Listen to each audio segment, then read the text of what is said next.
Hi, this is Chuck. Welcome to our video question of the week.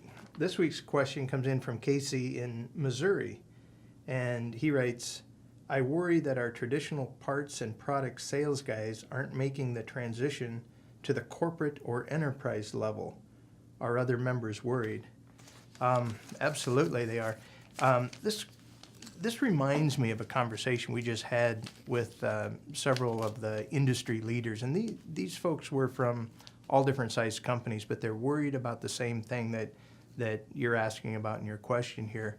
And what it is it's the resistance to change, I think, is a lot of the salespeople who were successful in what they had done 10 or 20 years ago.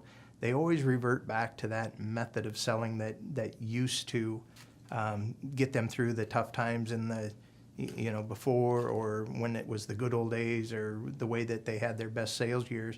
They would go back and they try to do that again. And nowadays, with product prices being so exposed and people having availability, that kind of thing just isn't working anymore. And that's not the culture of what most of our members want to strive for anyway. So we're seeing that those methods just don't work as well as they used to. So people are kind of moving on from that, I guess.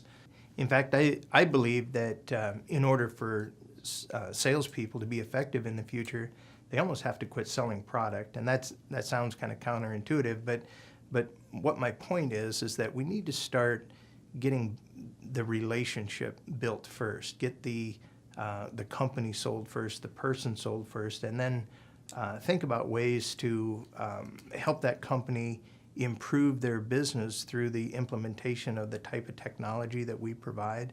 And that's the leap that we have to make. That's the transition into the future that I think people will be successful doing that. So the hard part is how do you retrain people who were very successful product salespeople to start thinking more about a long-term relationship-based managed services, perhaps, type of sale. And that's hard to do, but it's the thing that we need to do to start telling the new story. Because I'm afraid if we continue to look back and try to sell product, the margins just aren't going to be there anymore, and the margins that are required to grow the company just won't be there. So it's a hard thing to do.